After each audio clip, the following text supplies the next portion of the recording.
Hello, welcome to White Birch Tarot and Astrology.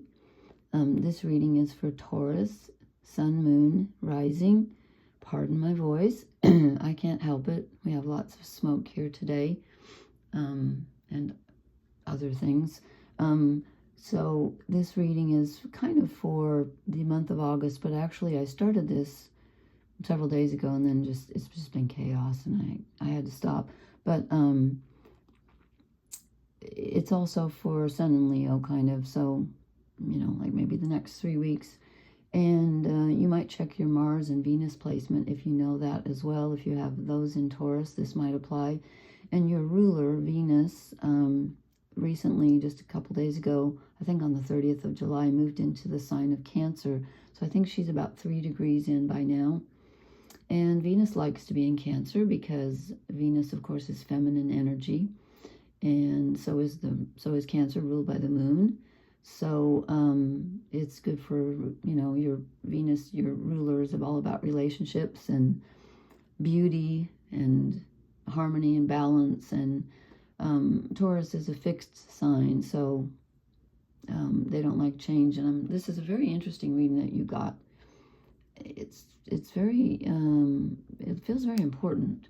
I hope I can figure it out. It's kind of contradictory, but it's interesting. Anyway, so let's get into it. Let's see, I didn't write down the astrology for Venus. I'm sorry, things have been so crazy, I'm just kind of scattered. Venus, let's see, Venus is at the beginning of Cancer, as I said, so she's actually squaring the Saturn-Neptune conjunction at the beginning of Aries. That's kind of tough energy right there. Past, the future, not the future, I'm sorry, Saturn conjunct Neptune, so we're talking about reality and, material reality, which Taurus is very good at interacting with, and then Neptune rules Pisces and the ocean and all that, so Neptune is about illusion and imagination, and actually Taurians they're very sensual, so I don't think they have a massive problem with Neptunian energy, but Taurus likes things to be real. They're the most earthy of the earth signs. So right now it might feel a little tense for you with that square with Saturn conjunct Neptune. You might be like a little torn between what's real, what's not real, what's practical for me to do, because Taurus is nothing if not practical. How can I fit my romantic aspirations in with reality, things like that. So you got some really interesting cards here, so I'm just going to start. This is the Liz Green Mythic Tarot, and this is your energy, your overall energy, the Two of Swords. Okay, this is mental distress and kind of being faced with a choice, but not liking either of the outcomes of the choices. And you just don't want to think about it anymore. But you kind of think you have to. It's a decision in a way, but it's also not a pleasant decision. You know what? I've got Liz Green's, because she's brilliant. Okay, she calls this card the beginning of a relationship or reconciliation in an existing relationship or contractual agreements. It doesn't.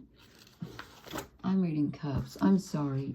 I've had the week from hell, seriously, and that's why I haven't been posting. I'm just like, I thought I could do it tonight. Okay, let's try this. I was going to say that doesn't look like that. That's because I was reading the Two of Cups.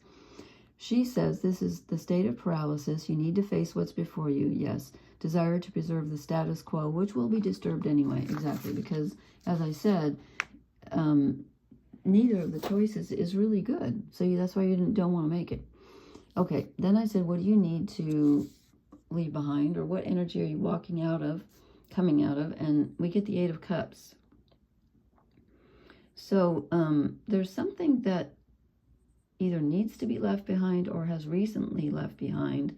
But since this is the energy of what you need to let go of, you need to let go of the pain of letting go of this, whatever it is.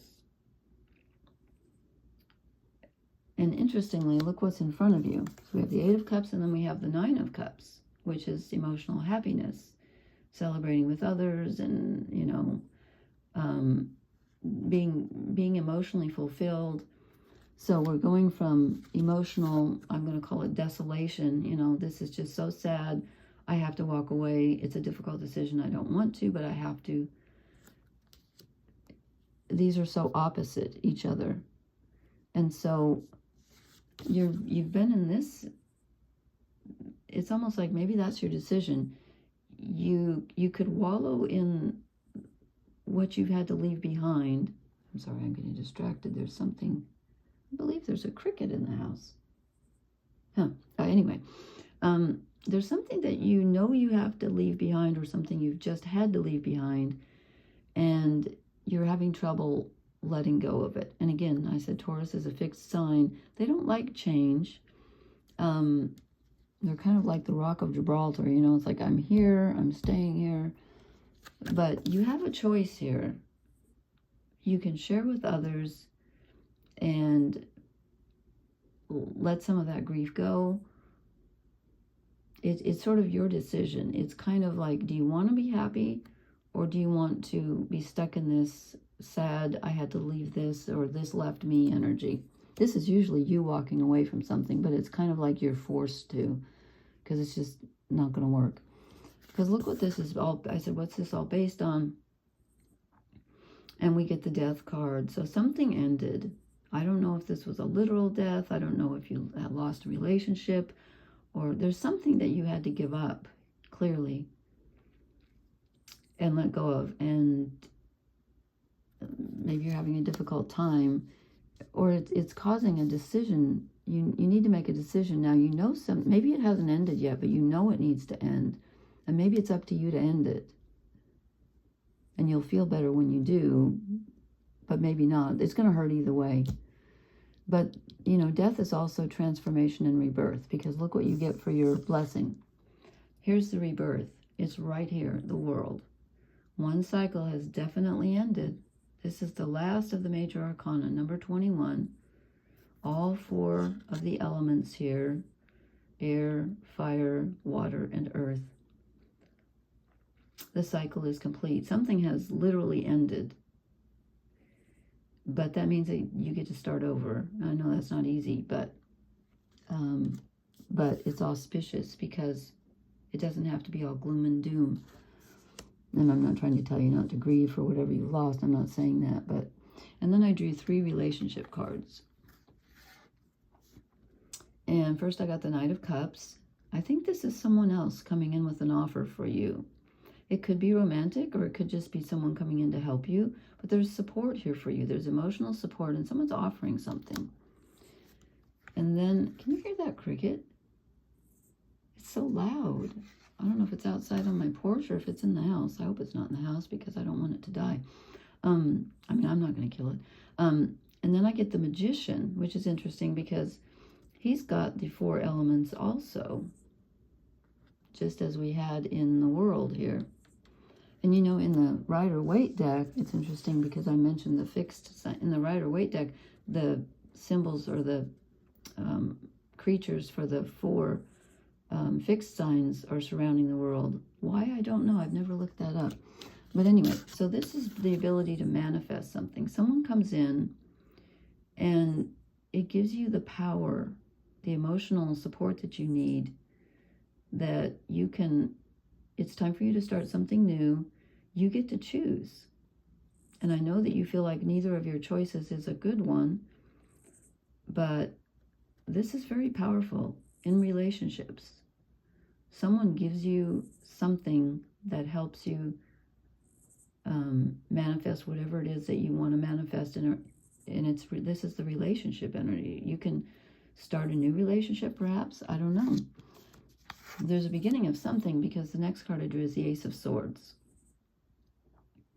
And this gives you the mental clarity to decide what to start. It's a new thought. It's a new idea. It can be, sometimes it can be the sword of justice, the sword of truth. And again, let me see how Liz puts it in her And this time I'll read swords, not cups. New creative viewpoint emerging, but there is the possibility of collision and struggle before peace. I don't see collision because there's nobody else here fighting with you, but I definitely see collision in your own mind. This is happening inside you, but I mean, something outside definitely ended. That could be something inside you. I suppose, let's say you were in a relationship and you suddenly decided, this isn't for me. That could be the death in the Eight of Cups also. Or it could be someone else deciding that. Or it could be just a phase of life. I don't know. But it feels very emotional.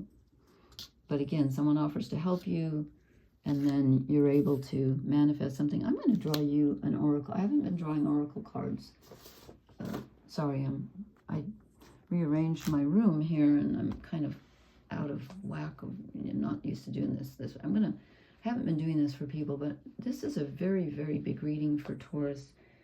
And I want to see if I can clear. Okay, hold on. Let me concentrate. Taurus, Sun, Moon, Rising. What exactly? I don't know. We get to the sea. To the sea.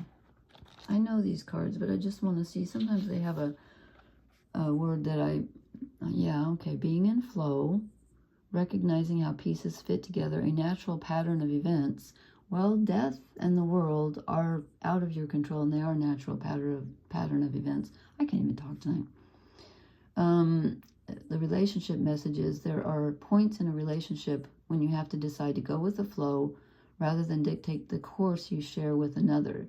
Can you let go of the need to have things your way and allow the relationship itself to steer the ship? I wonder if that's what this decision is like. I don't know. Because again, when I saw this, I felt like you had the choice. You had the power to be happy or not to be happy.